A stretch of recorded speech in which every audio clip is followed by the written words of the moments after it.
you.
Wow. I'm Matt Sauer. I'm the executive editor and general manager of the Herald Tribune. I'm going to wait and leave the introduction of our pianist to somebody else who is more deserving than me of that introduction. But I wanted to welcome you here tonight to the Hot Topics State of the Arts. I like taking a double meaning play on the word state. I'm sure that we may get some arguments from other places about whether Florida is the definitive state of the arts. But I don't think we would get much argument from just about anyone in the state that this region is the heart of the arts. To many, Sarasota County's contribution is without peer. Just the litany of names tells the story, and of course I can't name them all here. The Ringling, the Sarasota Ballet, the Oslo, the Sarasota Orchestra, the Sarasota Opera, the Florida Studio Theater, the Urbanite Theater, the West Coast Black Theater Troupe, the Players Center for Performing Arts, the Perlman Music Program Suncoast, the Sarasota Film Festival, and many, many more. Arts and culture is a $4.7 billion industry in Florida and creates tens of thousands of jobs. In Sarasota County alone, the estimates of arts organization spending is $295 million, contributing nearly 7,500 jobs. Florida directs money towards many other industries in an effort to spur economic growth and create jobs. But in terms of its share of state dollars, the arts seems to be getting short shrift. The Florida legislature last year directed just 7% of what was requested by arts organizations. And that was the 5th straight year of declining funding. Excuse me. We all know the sacrifices that many local folks make to perform and enjoy their particular art from our experience and from the work of art, an insightful project by the Herald Tribune last year that explored the lives of our local artists and sometimes their multiple jobs. I don't want to steal any more thunder from tonight's discussion, but I would be remiss if I didn't note that tonight is the Herald Tribune's 25th Hot Topics.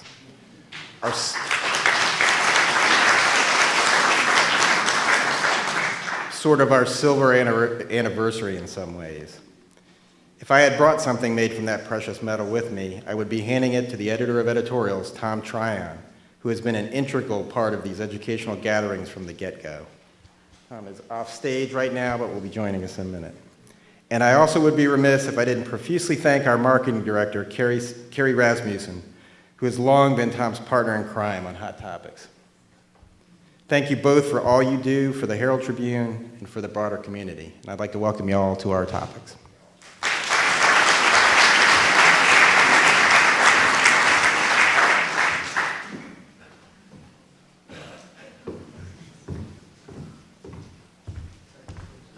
Good evening, everybody. So it's my pleasure to reintroduce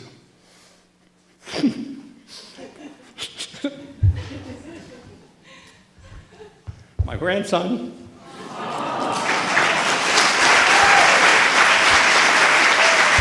Caleb Adair.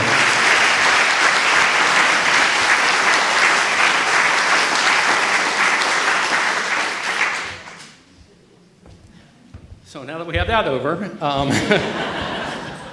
he's actually my favorite second grandson.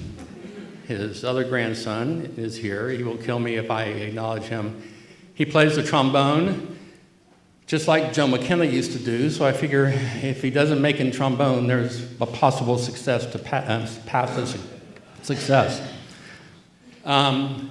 So anyway, I'm going to get started here. I'm going to withdraw for a second. And just so you know, Caleb is a 6th grader at Rowlett Magnet Academy in Bradentown.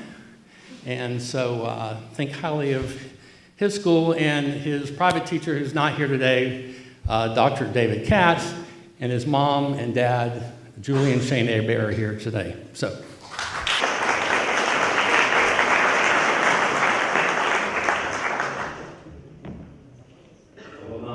The rest of the night.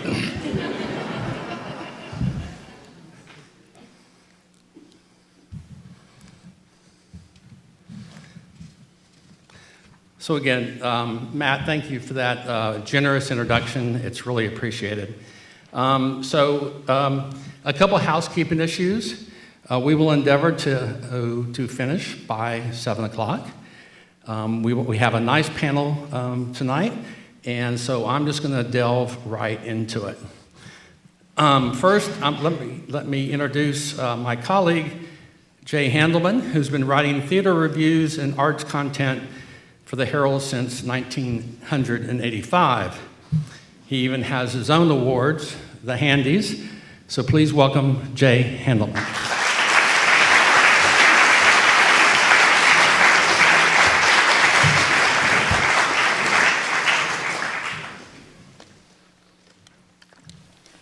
So I think what we're going to do is delve into some of the fundamental questions real quickly. And so I'd like to introduce one more person at this moment, and that is Dr. Denise Davis-Cotton. She is the leader of a USF Sarasota Manatee initiative that integrates arts teaching in schools. I will let her tell you the name of it, because I always forget it or mess it up. She is, trust me, a nationally recognized advocate of arts education, most important for children of all ages and all backgrounds. Denise, please join us.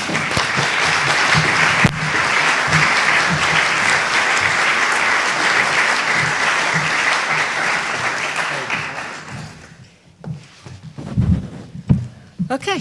Good. So I'll just remind everybody and those who will follow, we need to speak directly, very directly into the microphones. But first, excuse me, I'm going to start with this question for Denise, and we're going to go on a first name basis. Okay. If that's all right. That's tonight. wonderful. That's what my mother named me. Why the arts? What's so important? I have 3 words to say about the arts and why the arts are important: hope, expectancy, and unity. The arts are important when I use the word hope because I think of young children from pre-K through higher ed, children who have a desire to learn, who have a desire to hope for something more, those who have a desire to achieve, to prosper. As a young child in the 2nd grade, when I was in my first production of Rodeo in Town, I still remember the words, "Rodeo in Town, yippee-yi-yay." So you're saying this is not your first rodeo? It's not my first rodeo. I caught the bug, and I said, "This is for me," in the 2nd grade. And as I matriculated in Montgomery, Alabama, through a system where there was no equity and access to the arts, I quickly learned that I had a place and a purpose to drive the arts through my community. I grew up, first of all, through the production as a child of an Air Force serviceman, and after my parents were divorced, we moved from the base where there was unity to the projects where there was no access. And I quickly learned by singing the songs of Sound of Music and the musicals that I loved growing up. And my peers around me had no idea what I was singing about or talking about. I knew I had a purpose. And as I studied theater and English at my alma mater, Alabama State University, my theater professor said to me, "Give back. Give back." So when I moved to Detroit and founded Detroit School of Arts, I gave back. And I understood what that meant.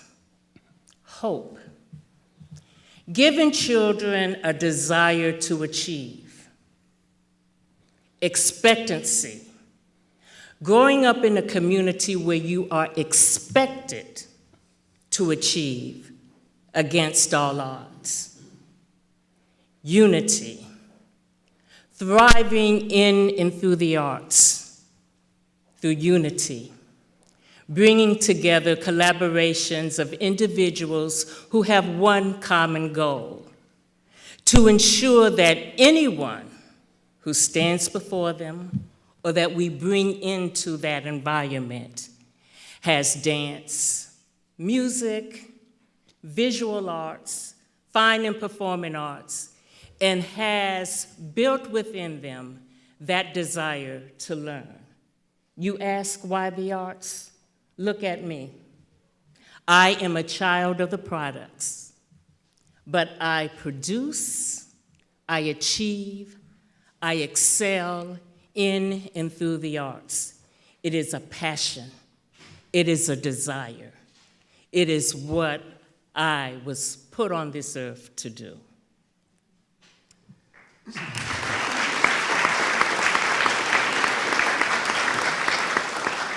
So before we came on stage earlier, I said, Denise, you'll be preaching to the choir, but preach, just preach. And I think she just did. I know she did.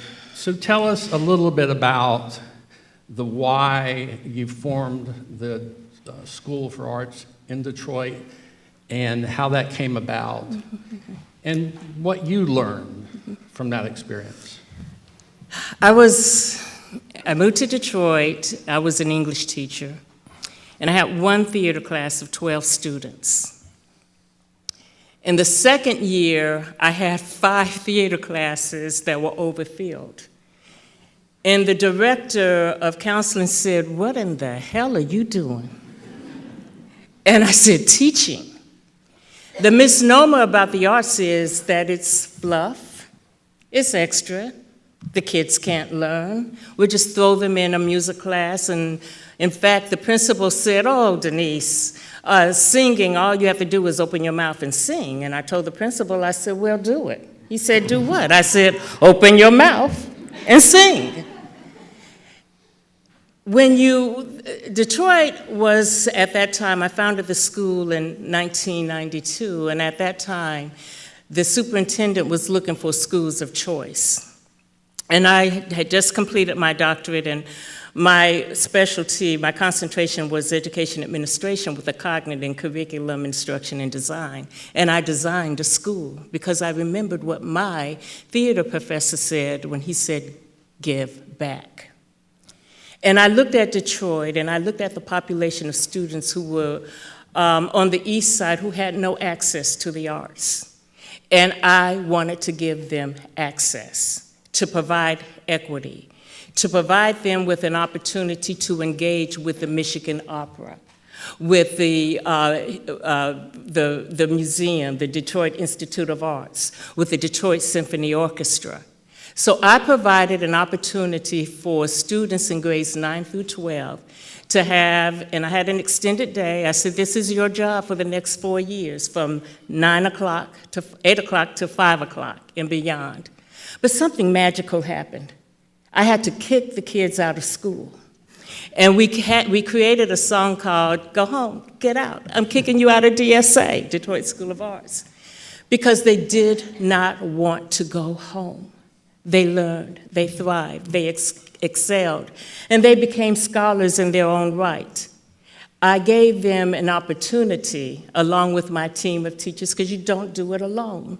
And there was a community of support. The Detroit Symphony Orchestra, eventually in 2005, we built a $350 million facility on the site of Detroit Symphony Orchestra so the musicians could walk from their back door and our back door and up the classrooms to give those children hope, to teach them music, to give them the private lessons that they otherwise could not afford.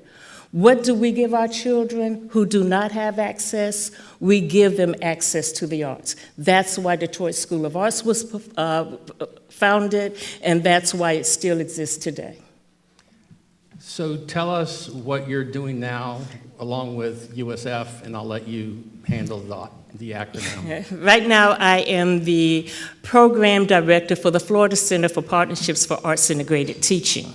The short version is the PAINT Center. The Paint Center started in the School of Education with an arts integration program to teach pre-service children, or young, I keep calling young people children because they are like mine, but to teach college pre-service students arts integration pedagogy. And that still exists today. The magical thing that happened, the state said, well, we want this for the entire state. So the center was formed to provide equity and access and programs for arts integration pedagogy across the state of Florida. And what I do now is form partnerships with our local arts agencies, such as the Florida Studio Theaters, Circus Arts Conservatory, the Arts and Cultural Alliance, the Van Wezel. We have partnerships to go into the schools and teach the students meaningful learning in and through the arts, whether it's circus science, whether it's literacy, whether it's STEAM pedagogy. It is very rewarding and meaningful. Last week we just came back from Duval County in Jacksonville with circus science. And I remember one moment when a teacher said, well, this class is our most difficult class. And I discovered that there were ESC students who were in the class, students who had some learning disabilities. It was my favorite class. The students were so engaged and so involved. And one student at the end of our session, because it was on engineering and design and science, a student came up to me and he said, I want to be an engineer. That's why we do what we do.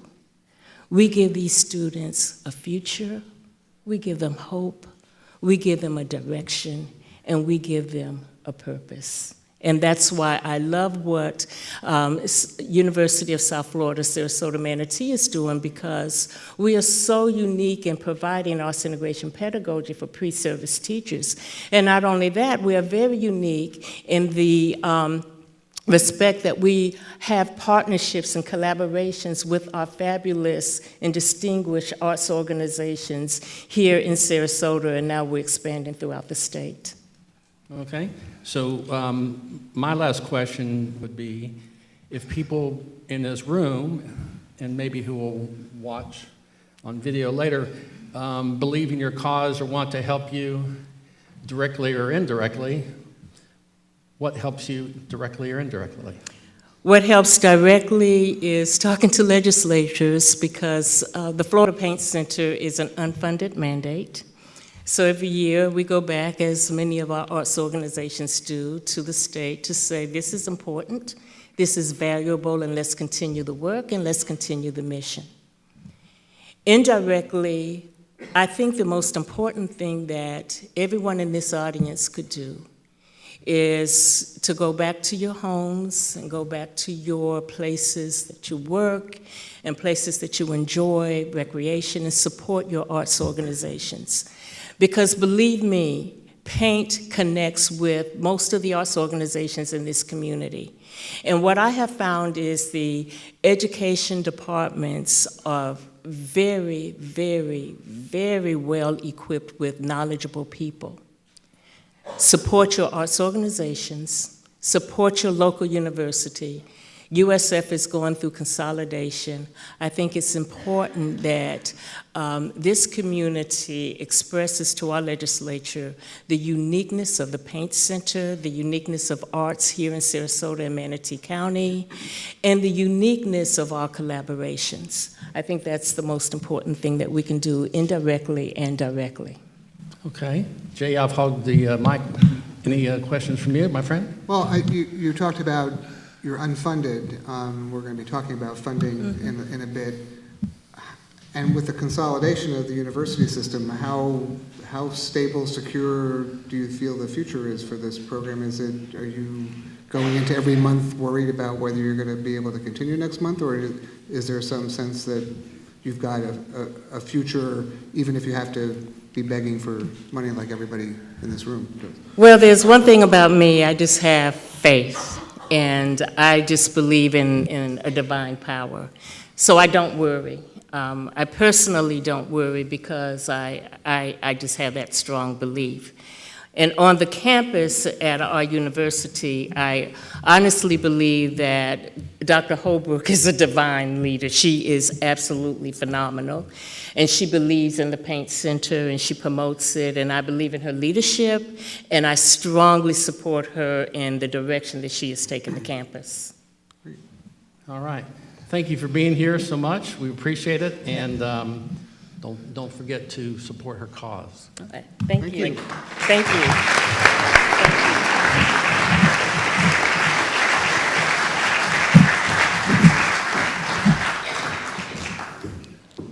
All right, so next up, we'll Tom, ask... What? Before you... Yeah. What she was just talking about, we are going to be talking a lot about money tonight, and a thousand thoughts were going through my head, one listening to your grandson, listening to Denise, of how important it is, and I know most of you know this, to have that exposure to whatever form of arts education. I mean, I took music classes from elementary school. I remember playing triangles and doing whatever, but I was learning music that I now hear being played by the symphony. And I may not be a musician. I mean, I studied piano and didn't practice very much, and I still play once in a while at home, but not very well, but it's part of my life. If I hadn't had access to field trips, I mean, I got to go to one of the young people's concerts at the New York Philharmonic once when I was a kid. We used to go to the theater when I was in elementary and junior high school. I discovered my career because I had access to going to the theater in New York, and eventually discovered that there was a job where you get paid to write what you think about it. But, you know, if I hadn't had that, I mean, who knows what I would be doing, but I found, you know, the purpose and point of my life because of that exposure. And we're blessed in this area because there, as Denise said, there are so many arts organizations, and almost all of them have some kind of educational program that tries to connect with the school system. We have this wonderful arts ed, what is it? I forget this. Oh, Ed Explorer, that helps connect teachers with the programs that are available and knowing exactly how it fits into curriculum requirements, so that there are kids who are getting that exposure. And you know, the part of the challenge, I mean, I've had a lot of conversations with arts leaders over the years that they would just like to be able to speak as passionately as Denise just did to legislators and people who are giving money about the reasons to support the arts, the soul, the heart, the intellect, the emotions that it creates. But it always comes down to you have to touch them on the money part. And it would be nice if we could just start with that basis. I used to think that there was a generation we had to give up on. And not long after I started, there was a big drive in Sarasota County, thanks to Nancy Rucker and some other people, to integrate arts education into everything else that we were teaching in Sarasota. And it just like, you know, but parents I don't think always bought into it or understood it because they did think it was fluff. And now we've got kids who were touched by that and who have a different perspective, and that is going to help build the future audiences that will hopefully support the organizations that thrive in this community. Exactly. So let's hear from representatives of a few of those organizations. And let's start with, and we'll ask him to come up, Joseph McKenna. He's the president and CEO of the Sarasota Orchestra. And then I had mentioned before, he's a reformed trombonist. Rebecca Hopkins is managing director of Florida Studio Theater. And Brendan Reagan is the co-artistic director of Urbanite Theater. Please welcome them.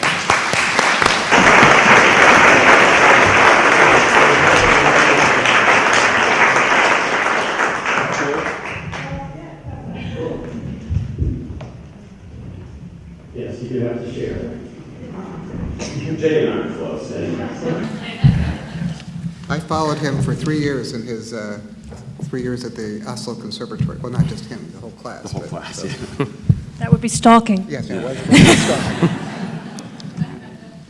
So one of the reasons that we selected these folks is I think it's provides a fairly diverse representation of organizations in terms of size and scope.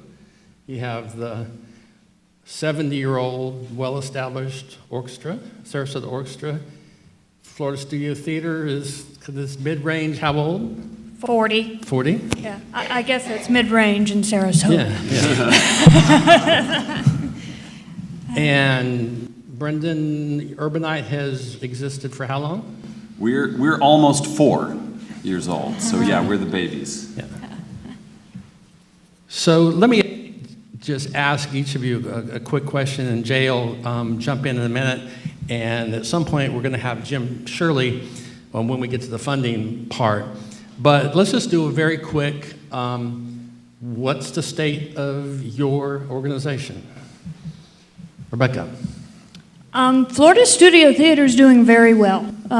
We are having a banner season, and this community is so supportive, and it's really the individuals that are lifting everybody up in this community, and we should not take that for granted. We're very strong, but we always need help. You know, we run a 79% earned, 21% unearned budget ratio on our $8.3 million budget, which means, you know, I have to raise $1.5 million a year just to keep the doors open. And, you know, you start over every year from zero and keep going. But we're doing great. We're having a wonderful season, so we're happy. How many different venues for those who aren't totally familiar? We have 5 venues in downtown Sarasota, and we're running right now 7 different shows.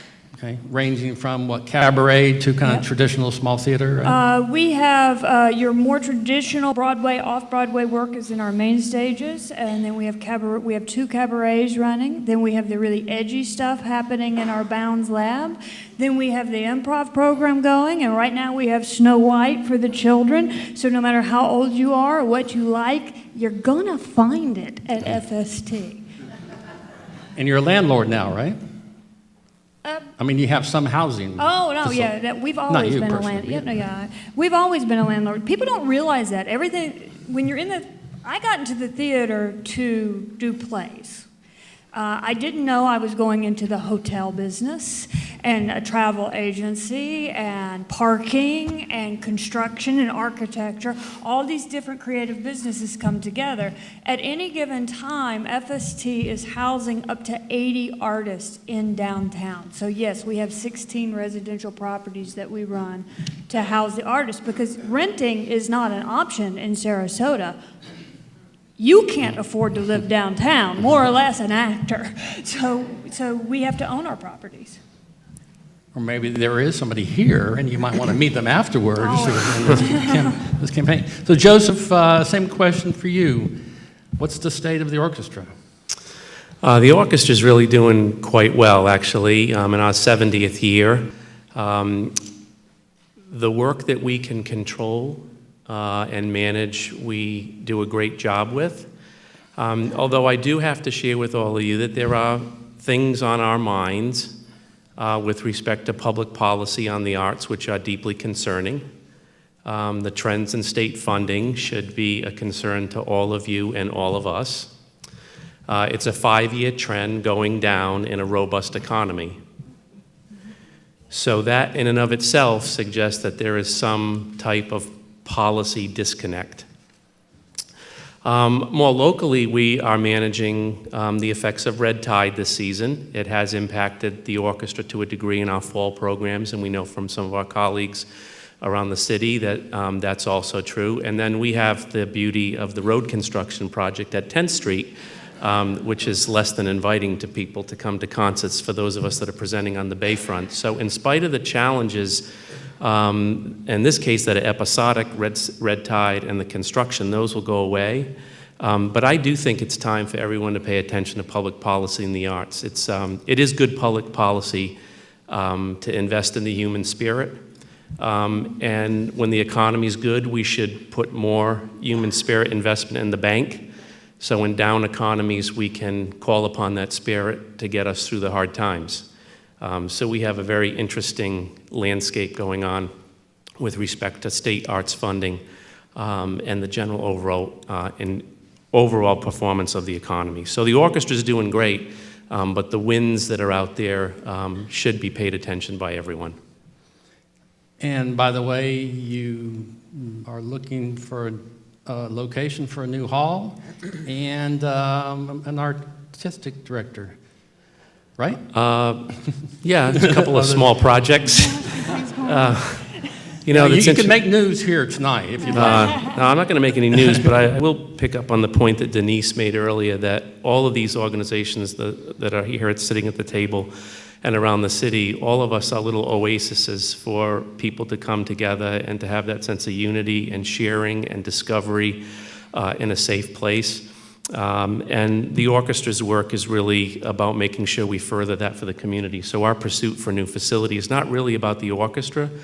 It's about the city and the broader community to help create a place, a music center where the orchestra can have a home, and we can help some of our other colleagues who have and present acoustic music the ability to thrive. So it is an exciting time. I've also learned that just like when my kids were younger and they grew, when you go from 2T to 3T, everything changes.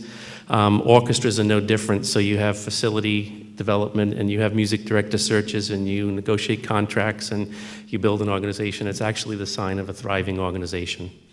Good. All right, Brendan, and then we'll go back to Jay. But just tell us, and describe a little bit to those of us who may not be intimately familiar with your theater. Yeah. What it is, what it's like, and how's it going? You mean I get to plug? All right. Urbanite Theater is a small professional black box theater downtown Sarasota. We're right across the street from Whole Foods.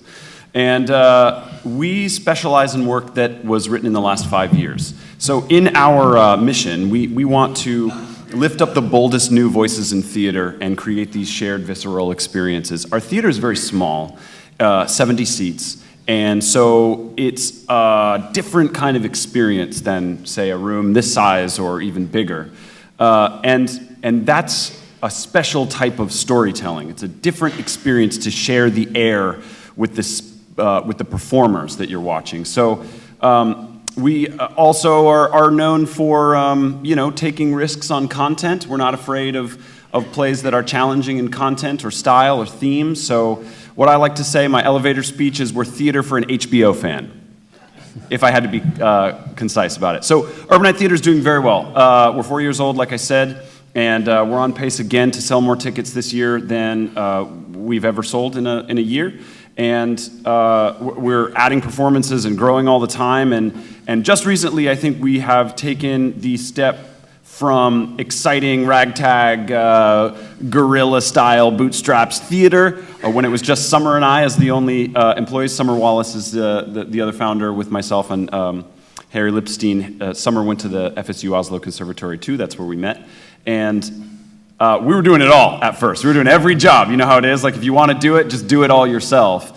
And we have since grown, and we're starting to add employees. And so we're growing almost faster than we can keep up. And that's a testament to the arts community in Sarasota, of course, but also the hunger for this new, exciting work. So we're doing well. And like I said, the budget's growing each year. And I couldn't imagine doing it in another community. I mean, it takes so much just to get going. And we had so many things happen just right for us, not the least of which was being in a community like this. What is your budget? Our budget this year is about $580,000, and some projected growth next year too. All right, so Jay, you had a question? Well, I actually want to make a comment that one of the things I just heard a story the other day about the Sarasota Opera celebrating its 60th anniversary, and one of the major decisions that helped that company survive was buying the Sarasota Opera House. Mm-hmm. FST, when I moved here in '84, had one theater, the old women's club. The Women's Club. And now they have 5 spaces. This is why I don't have any hair anymore, because everybody has more than one theater. Urbanite, he didn't mention this, but they had a theater built for them. That doesn't happen, ever. Well, it obviously did happen here, yeah. But you think of, and compare that to what the orchestra deals with. They have this beautiful space here, but the orchestra can't play in here. or not very affordably, I assume. Could you fit in? You couldn't fit in here. So they share the Van Wezel, which is a struggle, which is why they want to have their own venue. The ballet shares the Mertz Theater with the Oslo Theater, and that's not always comfortable because you can't, as Victor Dorenzi from the opera was saying, you can't control your destiny if you don't control where you perform. I've been writing a lot about the West Coast Black Theater Troupe, which was the most nomadic. I mean, every year you didn't know where they were going to be. They'd pop up somewhere. They performed in what's now the Gompertz Theater. Before FST, I think, owned the building, and then when they owned it, they stayed there for a while. They performed in the Art Center. And then all of a sudden, they got money and were able to buy the building where they are. And now they're raising so much money, they've been able to renovate an old building and create an administrative and education wing and renovate their own theater. So, you know, I'm eager for Joe to say something about where the orchestra's going. But it's important for these organizations to have that place where everybody knows they can go to enjoy the kind of performances they have, and where they can say, this is what we're going to do, this is how we're going to shape ourselves. I mean, FST has been able to grow partly because they've been smart with their planning and budgeting and smart with purchasing property and having people to back that. I mean, I just can't, I mean, they control half of, you know, that quadrant of downtown Sarasota. You just walk around and everybody's going to FST. And that doesn't happen in a lot of places. So It doesn't, and I will say that's one of the strengths of Sarasota is that so many of the arts organizations early on started owning their property. And that keeps our budgets down to do what FST does in a downtown center the way we do. If we didn't own our properties, my budget would be at least $13 million. And during the first boom, we wouldn't exist. We would have been kicked out for another beautiful condo in downtown.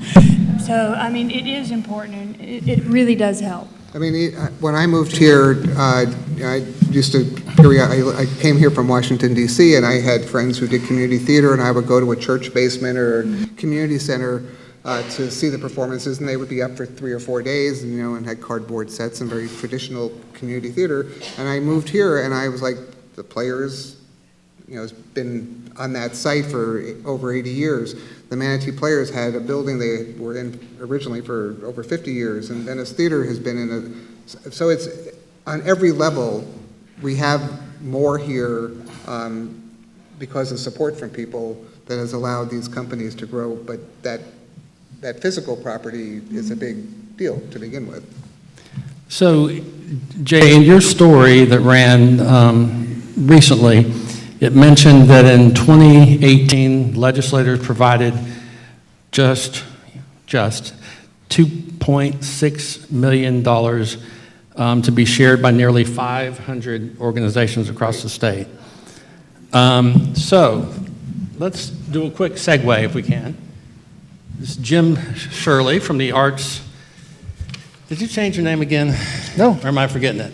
Arts and Cultural Alliance, Sarasota County. So keep that $2.6 million from the state in mind when our friend Jim Shirley tells us how much money goes to arts groups in this community because of the tourist development tax. Okay. And I think most of you here know, some of you may not, that several years ago, Sarasota County and other counties, several other counties in the state, adopted the ability for our county to have a tourist development tax. Now, by its very name, it has a purpose. It has a purpose of being able to help provide programming, facilities, functions that will continue to create tourism in Sarasota County. And among the things that our Board of County Commissioners and the people of Sarasota County deemed as being a very worthy and worthwhile cause is the arts. Right now we have a 5-cent bed tax in Sarasota County. So if you are here from out of town or anywhere and stay in a local hotel or in a condominium, short-term condominium rental defined as 6 months or less, when you pay your bill, you pay a 5-cent tax. Now, the good thing for the people of Sarasota County is that the vast majority of that money comes from people who live somewhere else. because they're here to do something in Sarasota County. And 1/2 of 1 penny of that bed tax has been designated as support for the arts and cultural organizations who can demonstrate that they attract tourists to Sarasota County. All right, it's not about their educational programs or anything else. It's the ability to attract tourists to Sarasota County. Now, last year, in the same year that the legislature statewide designated $2.6 million for all of the arts and cultural organizations in the state, that 1/2 penny in Sarasota County produced $2.1 million for the arts and cultural community in Sarasota County. And what we do is the Arts and Cultural Alliance has been the organization that the Board of County Commissioners has entrusted with putting together a granting program so that organizations who can demonstrate that they attract tourists to Sarasota County can apply for grants that will help with their marketing, their programming. They have different ways they can use that money as a method of helping to fund programming that will continue to bring tourists to Sarasota County.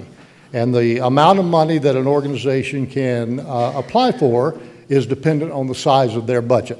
Large organizations very logically can apply for more money, mid-sized organizations, small organizations.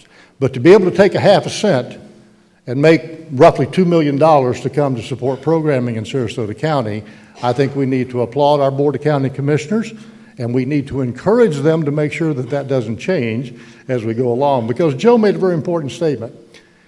Impact of a lot of things happen on tourism. Red tide, a prime example. We know that for the last 3 months, the tourist development tax collection has been down. Okay, it hasn't been up like it has been in the past, and it's been down because of the red tide. Well, that red tide affects our theaters and our cultural organizations, just like it affects our restaurants and everyone else. So we need to continue to provide support through our government for the money that they do provide. We've had some great meetings this year, Rebecca and Joe and many of us, with our state legislators who are committed this year, and the Sarasota County delegation has made one of its priorities this year in Tallahassee to restore funding for the arts in Tallahassee. Because what that would mean, if we funded the state programs at its full ask statewide, what that would bring to Sarasota County this year would be a little over $4 million that would be helped split up among these organizations to help them continue their programming. So you can see how important that gets to be to our organizations. Perfect. Thank you, Jim. Thanks, Jim. But yeah, remember that number. I mean, when you look at 2.6 statewide compared to 2.1, and then I will add that Manatee County has a tourist development tax and allocates 0 to the arts. So, hooray for Sarasota. But, it's a little bit of a double whammy with if tourist tax collections are down because of red tide or for whatever reason. So arts organizations may not have done as well in the fall because not as many people were here. So they were taking in less at the box office. And they're potentially going to get less money from the tourist tax because the tax collections are going to be lower. So it hurts them twice. In one, something like red tide. So this is why we need to be aware of everything that impacts what happens in Sarasota, the quality of life here. We want it to be beautiful, so people come here. Their coming here supports what these guys are doing, and then helps their bottom line, both in attendance and then in the extra revenue they get from those tax collections. I think it's also important that this is not giveaway money. The tourist development tax has been instrumental in building the arts and culture to be a year-round activity here in Sarasota. And, I remember the days when the sidewalks rolled up after March and you didn't do anything, but now there's something all the time, all year. And that happened because of the tourist development tax, because they put out a call to say, help us build tourism in the times when it doesn't exist. And we did it. And it was, you have to have something to market to the tourists. There has to be programming. And they came. And now we're year-round.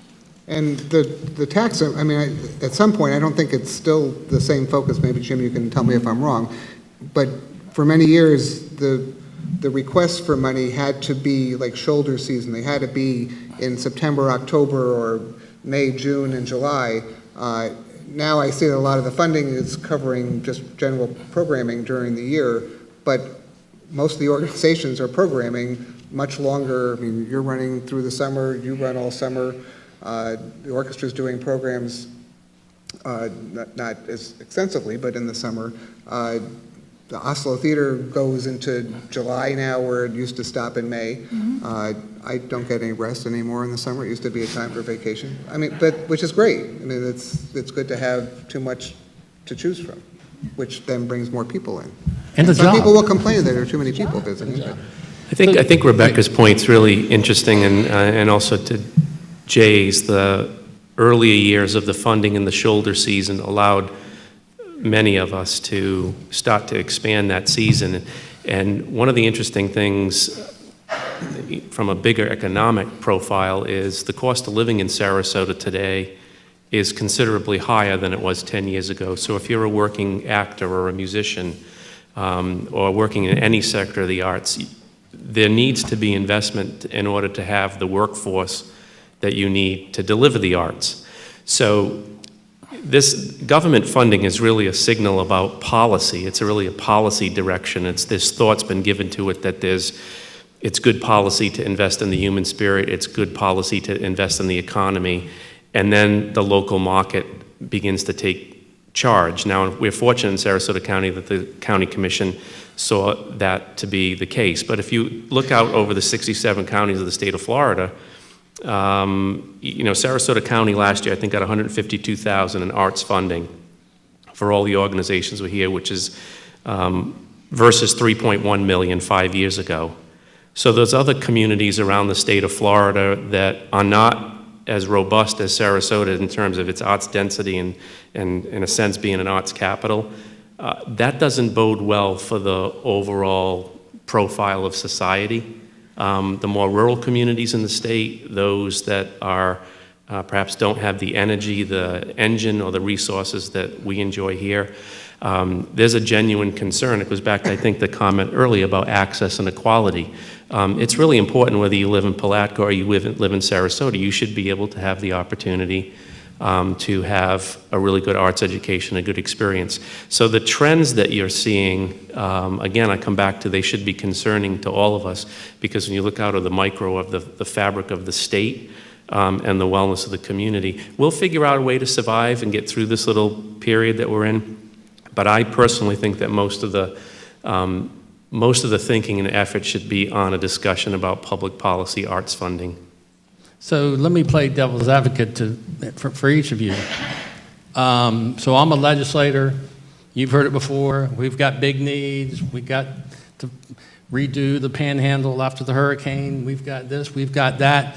And by the way, in Sarasota, you've got a lot of rich people. And why don't you guys just take care of it yourself and don't be asking for government money. Now, I'm not saying that's my position, but I know you've heard it before. So tell us how you respond to that. For me, it's pretty easy. The amount of government funding that one gets, and that serves as a catalyst or a resource for leveraging other revenue sources. I mean, the studies are proven. I mean, we know in this community, when tourists come here and they buy a ticket to the theater and stay in a hotel, they're regenerating into the economy. For me, what I think the political establishment is missing is that this is a really great way to advance economic policy by funding the arts, because of the reciprocal benefits that come when the arts take hold. I was in a meeting earlier today. Somebody said, yeah, when a community or a city gets revitalized, it's the artists that come in first, and they're doing some work, and then there's a coffee shop shows up, and then there starts to be energy. So to me, it's really, if you believe in economic policy and good economic policy, the arts should be a cornerstone of your plank. It should not be an afterthought or at the bottom of the budget process that, oh, maybe we should think about this. You know, we're fortunate in Sarasota because all of you that are here, you believe in what we do. But it's not just about us, it's about the broader society. I mean, that's why all of us do the work that we do. I recall the story you mentioned earlier. I did some work in inner city Boston when I lived there and saw the transformational nature of the arts on youngsters that just with a little encouragement and some access, they just simply blossomed. And that's what the arts do from a human development standpoint and from an economic standpoint. So for me, it's really pretty simple.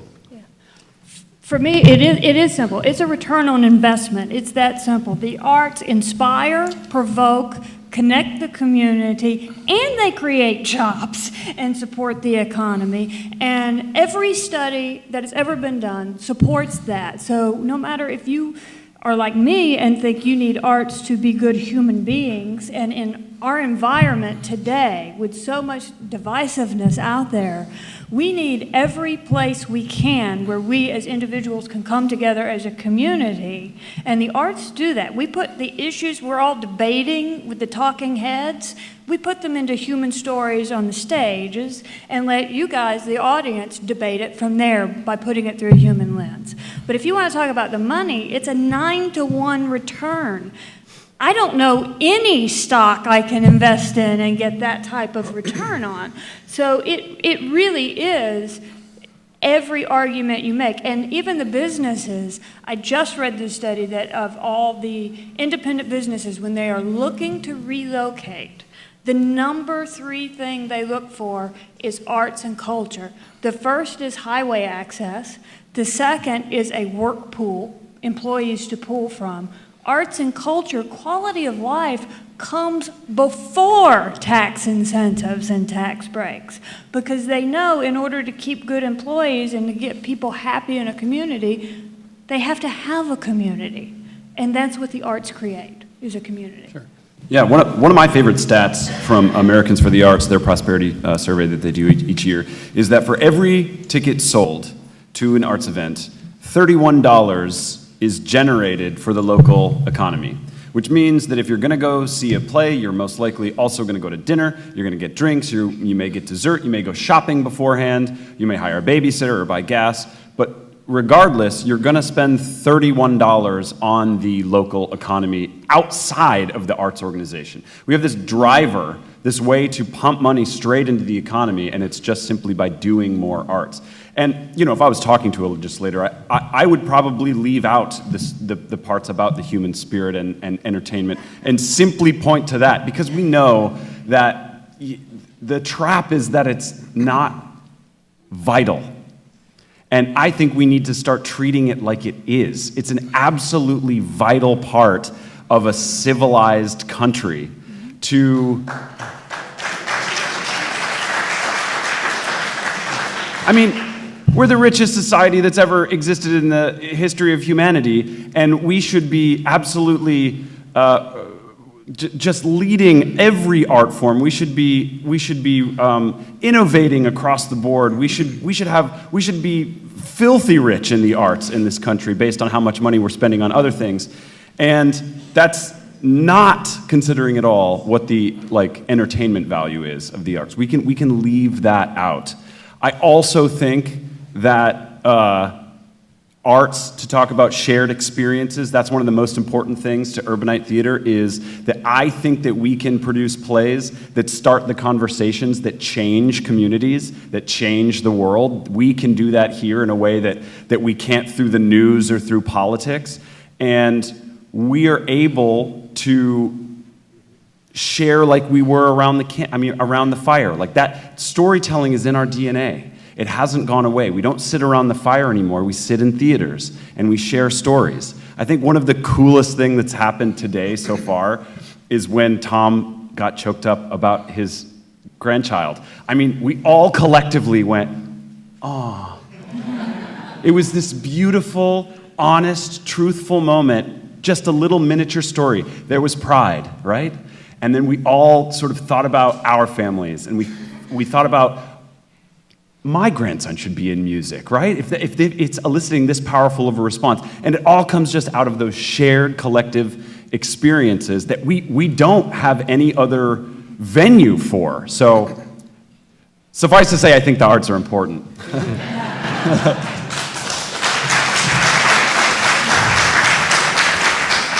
Maybe what you do is you go to the legislators and make them cry. And Urbanite's not getting state money yet because they haven't been around long enough, so maybe next year. Yeah.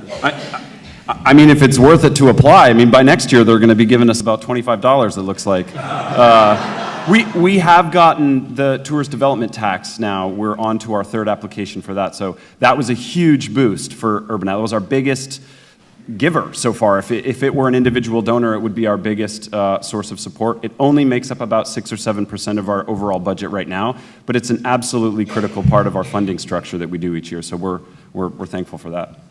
Can I want to ask Rebecca and Joe about the cost and the effort that it takes to apply for, I mean, let me just explain a little bit about how this, I mean, you can fill in because you guys know better than me.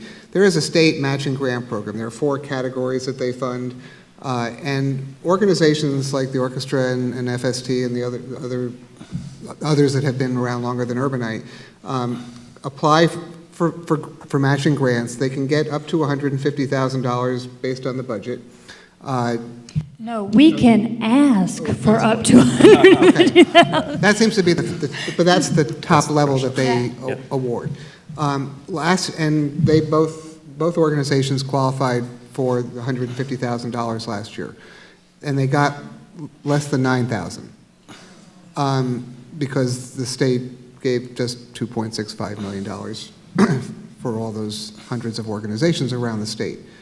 And when I did a story after the legislative session last year and talked to many people, including Rebecca, a lot of people were saying it's not worth it to spend all the time and effort to go through the application process because I don't know if you have to hire grant writers or you have grant writers. Could you talk a little bit about what you have to do, what you have to prove, and how you get vetted to qualify for the money? Yeah, actually, and I understand the vetting, to be clear about that. This is taxpayer money, so it should be hard to get. We should have to prove that we're going to walk the talk and the programming we're saying we're going to do.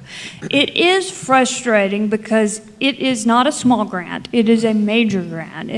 It takes probably 2 weeks of work full-time for my grant writer involved with me, and then a year's worth of advocacy. You know, going to Tallahassee, that's not a vacation. That's not a place you like to go to just hang out. We make those trips to talk to how important it is. So when we got hit so hard last year, there was a just visceral reaction of why do we bother? And it goes to what Joe is saying about it's being told you're not important. That the art, when you know how much we drive in the state, and it's the message of being not a priority for the state. And that's where that anger came from. It's not about I had to write a grant. I do lots of things. It's about the disrespect for what we're contributing here in Sarasota, but in the state as well. I mean, we are a $4.7 billion industry in the state of Florida, and we need to be appreciated for that. And the message that's sending, and going back to your thing about why don't just let the rich people cover it? Well, there's 2 reasons. It's important to the society as a whole, and if you want the rich people to cover everything, it's just going to be for rich people. The government, by saying it's important, allows us to also be out there and keeping our tickets affordable and accessible to as many people as possible. But the individuals in this community are contributing. If you look at my unearned ratio, 6% is government. That's it. 19% is foundations. 75% is individuals. So I would tell you the individuals are doing their job, and it's time that the government does it and support us. I would just add to what Rebecca said, that for those of us at the orchestra, it is a pretty sizable grant to put together. We have several staff members that work on it, so it's anywhere from a 3 to 4 week event with gathering recorded materials, documentation, and it's a pretty big task. Try doing it without a development department. Well, and that's exactly right. I mean, the smaller the organization, their challenges are even steeper. But I think, one of the things, as Rebecca pointed out, when the announcement came that the funding had, dropped to $152,000 for Sarasota County, everybody was just scratching their head. And there was this overwhelming positional, it's not even worth filling out the form or sending it in. And I remember counseling a few of my colleagues and say, if we don't submit it, they've won.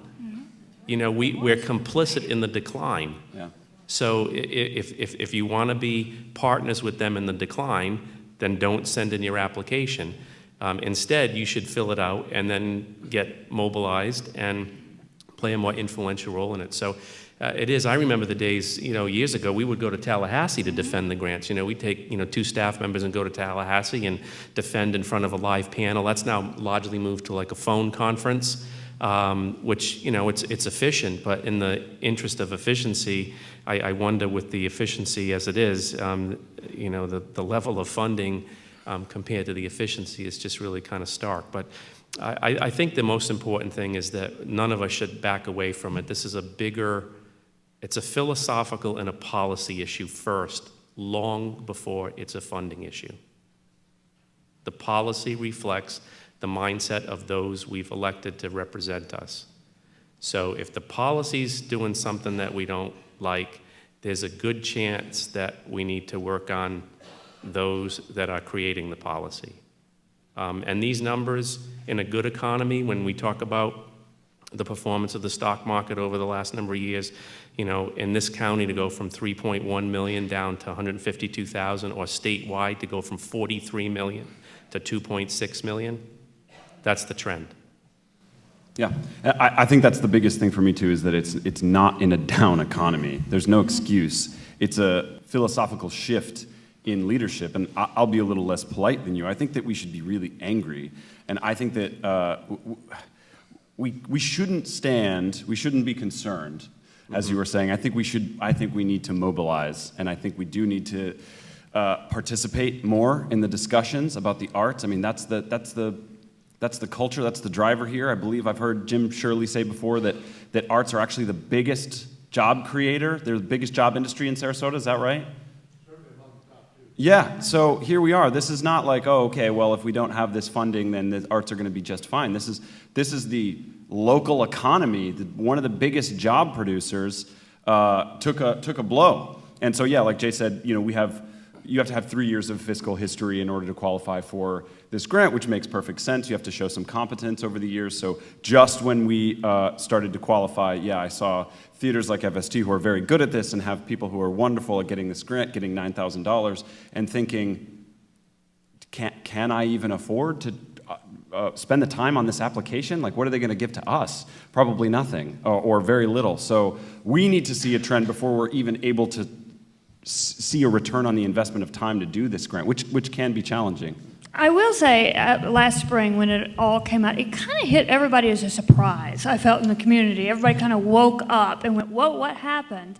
And Jay published an article that managed to get every state legislator mad at me. But it doesn't take much, actually. Well, it doesn't take much, And I was like, really? I get letters every day. You deal with it. Yeah. But it woke everybody up, and that was a good thing. Like, I felt my colleagues wake up, that this isn't a given, that, I don't just go to Tallahassee once a year and bring home the bacon. It takes everybody working together, and I felt our delegation woke up, and they are really strong this year. I am feeling much more optimistic, but we have to keep the pressure on. They have to know that it matters, not just to the arts leaders, but to the people in the community. And that, I think, was the big surprise after your article, is they found out how much it did matter in this community, because the community was upset, and I was thrilled to see that. Well, it's interesting that years ago, I felt that there were people in Sarasota County in the delegation who really were passionate supporters of the arts. I mean, and of course now all their names are going to go out of my head. But I mean, the first person I think of is Catherine Harris, who had been on the board of the Ringley Museum. So, here's someone who's actively involved in the arts. And whatever you think about Catherine Harris, she was supportive of it. Lisa Carlton was another one. Nancy Dieter was, to a degree, supportive of the arts, from my perspective. And I had several candidates knocking on my door for different races last year, and I asked them, I don't think they knew that I was the arts editor of the paper, but, you know, so I asked them questions like, well, what about the arts? And some of them didn't really know much about it, and some of them said, honestly, they don't have a lot of control because the control really is in the leadership. It's not the way it used to be when committee chairs would be able to help dole out the money, and there was a stable funding. I mean, it just was a given. This is what we're going to get every year. And last year, the excuses I heard from the few legislators that I talked to after the session was over was, well, we had to fund, you know, school security because of Parkland. That's perfectly understandable. There are obviously a lot of priorities. But the budget didn't indicate there was no sign that the money was going to be there before the shooting happened. So that just hurt more than it had before. There's always something else. So when you think of, as Jim pointed out in my story the other day, this budget, you know, if they fund this session, it's, I think $61 million would be full funding for the whole state. And that represents less than 1% of the whole state budget. So it really, and then you think about the return on that money because of all the things that we've talked about in tax revenue, it makes a lot of sense. But there has to be more lobbying, there has to be more conversation, and I believe this started this year. They had a meeting with the legislative delegation. Joe Gruters, I spoke to last week, you know, said, you know, he said that article last year did open their eyes, and the meeting last week was confirmation. But, you know, this is one county out of 67. And as Joe pointed out, there's a lot of places out there that don't care about the arts because it's not relevant to them, and they have to work with all those other people and find a way to fund the money. But it's up to everybody else here how many people ever ask, there's county commissioners or there's state representatives or senators, you know, what they think about the arts. You can't take it for granted. You have to press them and make sure that they're aware of it because it's not going to be on the top of their head when it comes time to vote on money. Well, does the arts community need the equivalent of an NRA? Boy, do we. I mean, is there an effective lobbying organization that speaks on behalf of the entire state or groups from the entire state? There's the Florida Cultural Alliance, and they do work to speak on behalf of the state, but they do not have the power that NRA-type organization happens. But I think that's where you're seeing a shift in the advocacy. I know in our meetings, we're spending a lot of time telling our delegations, you have to team up with the other delegations that this money matters to, because it's all the major population centers of Florida. It's Miami-Dade, it's over in Orlando, it's St. Pete, it's Hillsborough. Where the people are, you have arts. And what you don't understand, for the people who may not think they have arts in their community, we're all touring out to the rest of the state to bring the arts. So we're trying to get our delegation, and what you guys can support is driving home to them. You need to connect to the other delegations, and then it does matter. If they're all working together, then leadership is going to listen to them because they have to go home, and they have to face us when they come home. You know, a really interesting way to look at this is, you know, the state budget grows every year by percentage. So if you said to a legislator, you know, why don't we start with, let's make a 5-year commitment to fund it at the $43 million that it was. And because the state budget's going to go up every year, by percentage each year, the support to the arts is going to go down. But $43 million infused into an industry in this community across the street would be pretty phenomenal. So you have to find creative ways. I think to Rebecca's point, you know, we all have to be competitive and make a good case. You know, increasing the standards in order to be eligible for the funding is not a bad thing. Florida had a phenomenal reputation across the country for back in the days when Catherine Harris was Secretary of State. Really one of the revered programs across the country, funding levels, the equity and fairness with which grants were processed and delivered. But it's really interesting to say to a legislator, you know, how can it be 2.6 million today when it was 4.3 million 5 years ago, Why don't we challenge the state to say, make a commitment for $43 million now for 5 years, and with the growing state budget, the percentage is going to go down, and then put a little bit more back onto each of the individual communities to be entrepreneurial with generating the support. That would be a really mature way to invest in an industry that's strong in the state and shoulder some of the burden with creating a sort of an entrepreneurial energy, going forward. But, as Jay pointed out, this issue, and, we are all supportive of public safety and school safety and all those, but, they backed into the argument after the numbers were already cast, which was, you can decide for yourself what that's called. But, I think that we have to think about it differently and be more creative. And I don't mean to be down on the legislative delegations across the state. They need to become partners in creating the solution rather than just looking at it as a numbers thing. They need to get engaged in the policy, know the effect of the policy, invest in good policy, challenge people back in area communities to step up, and then give it a 5-year window and look back and see how it went. That if you were, all of us here run businesses, that's how we would approach it. Yeah, I mean, when the arts were so strong under Catherine Harris, when she was Secretary of State, that was back in the days, we had what's called recurring funding, which meant we were built into the budget with a percentage that came from fees. It was, that system got dismantled. Okay, so now every year we start from zero. Ultimately, the goal is to get recurring funding. Then it does stabilize, and you have it built in, connected to something that's like the tourist development tax. That is recurring funding for the arts. We know it's there every year, and it's had massive impact over the years here in Sarasota County. We need that back at the state. Another really interesting thing, too, just as Rebecca triggered my mind, there was a program in the state where you could get matching endowment money that, the state would set aside X number of dollars for endowment. You'd get on a list, and they would try to fund so many each year. What a great way, with the largest generational wealth transfer happening known to man over the next coming decade. Wouldn't it be wise to reinvest in that program to sync up with the individual donors, many across this community, that would consider a planned gift and make the orchestra, the FST, Urbanite, everybody else be in a position to leverage individual philanthropy with a government incentive? That would stabilize the organization long-term too, but that program just, basically went away.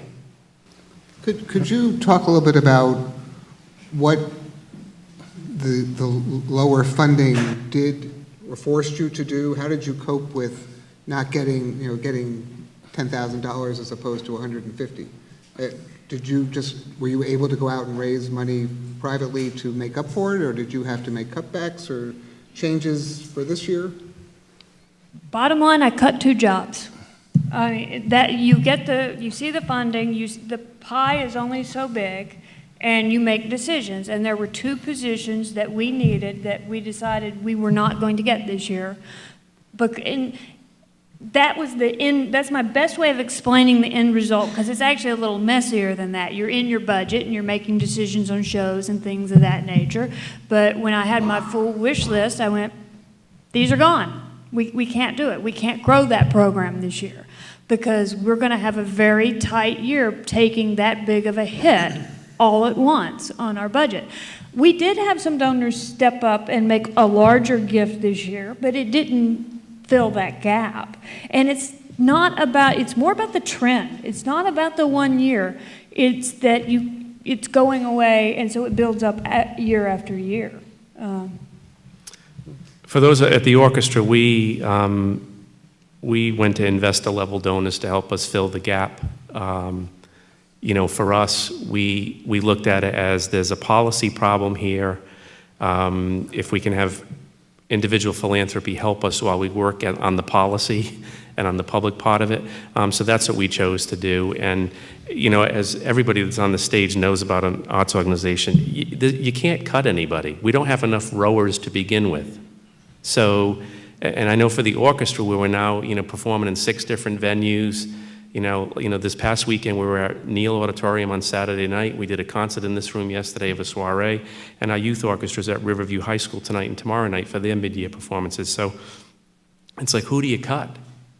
You know, you can't cut the guy that drives the truck. You can't cut the person that does X, Y, and Z. So fortunately, our donor stepped up. But that's why I come back again. I know I'm dwelling on it a lot. If the trend continues and the public policy on funding moves towards a bankrupt mindset, then the burden's going to shift back on individuals to do it all. And that leaves people out. And that's not a good thing. I just want to keep referring to the trend. And in 2014-15, when the last year there was full funding, this county got $3.1 million. The next year it was down to $1.4 million. In 2016-17, it was $1.7 million. It was where it went up a little bit. And then 2 years ago, it was $865,000. It was just 36% of what it should have been. And last year it was 5%.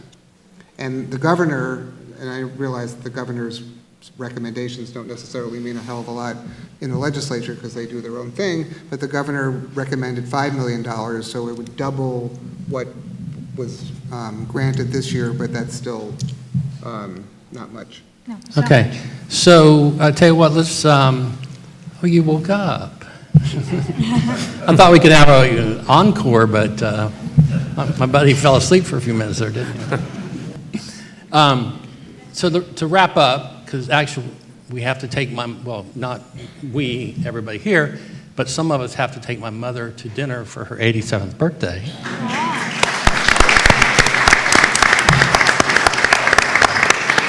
So, okay, just real quick, what granting of access to young people that normally wouldn't go to the arts are you most proud of in your organization? So what are you most proud of? And if you were to get $250,000 from the state next year, what would you do on the access side? So what are you most proud of that you do now, and what do you really most want to do if you had extra revenue on the access side? We have a really simple thing that I'm proud of at Urbanite Theater. So we have a $5 student ticket all the time for all shows. I was frustrated as a student needing to sort of scrimp and save and needing to like hit the perfect night at the arts organization when it was student night and you could pay. So I thought, well, let's just go broke. Let me have the problem where I will have to go to a donor and say, I'm selling so many student tickets that I'm going broke. So that's our goal. So we're selling $5 student tickets to all performances all the time, and there's no limit to that as of yet. We have donors supporting that directly, the student ticket donor program, allowing that to be possible. If we got $250,000, that'd be 50% more of our budget. Quite simply, we'd create more jobs. We have so many things to do that are being split between people and piled onto people, and we are wearing multiple hats, and we could spread those out, and the number of things that we could touch in outreach and in education are so limitless with extra people. The only reason we're not doing them right now is because people are our most expensive budget item. People cost money. And so we would spread things out, and we would be able to offer so many more programs. Joe, most proud, and what would you do? I think the greatest thing we do is every fall, nearly 10,000 local 4th and 5th graders get to come hear a live orchestral performance. And in many cases, it's the first time a youngster's heard a live orchestra. So hands down, that exposure is really fantastic. The other thing I think we would do in our new venue, when we achieve that, because it's very difficult for us to get dates. We did a family programming back in the fall, which we tacked on to our young person's concert that was essentially free to the community. We had some wonderful partners that helped support that. And we had families from across the community came to that concert, and we heard in the lobby, well, gee, where is the restroom here? And where is this? It was clear that they had never been to the Van Wezel before. So it goes back to access. We would make sure that we would provide those kinds of opportunities. I think back when Thomas Wilkins, the music director of the Omaha Symphony, was here, guest conductor a number of years ago, and grew up in a community in Virginia, and had a tough time as a youngster, but he went to a family concert, school concert. It turned him on, and it changed his life. So I think those two experiences, we would absolutely celebrate the young person's concert, and we would expand those community outreach programs for families, giving them the opportunity to hear the orchestra. All right. I would say the thing FST is most proud of is that our first mission that we feel we really stick to it, and that is to be affordable and accessible to as many people as possible.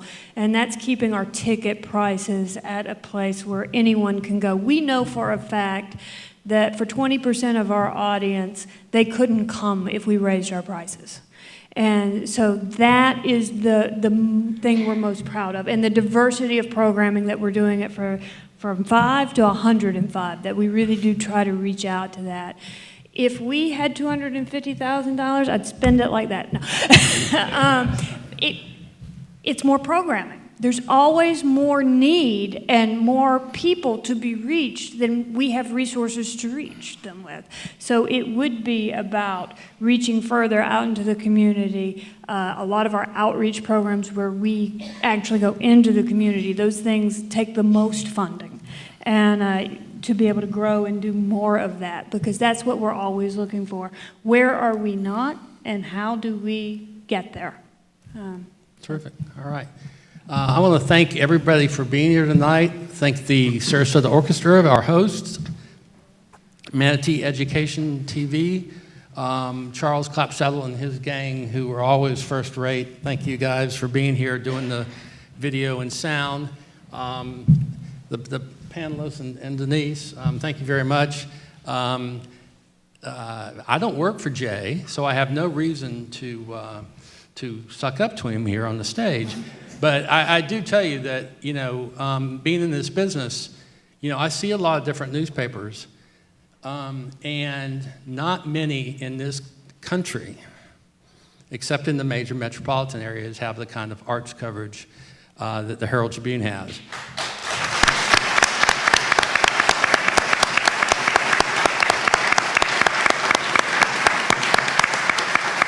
And I have nothing to do with it, so I can say it with a good conscience. So again, thank you all for being here. Look out, I'm sure we'll have coverage. I know we will. Barbara Peter-Smith was here. And thank you again. Drive safely, and happy music and arts.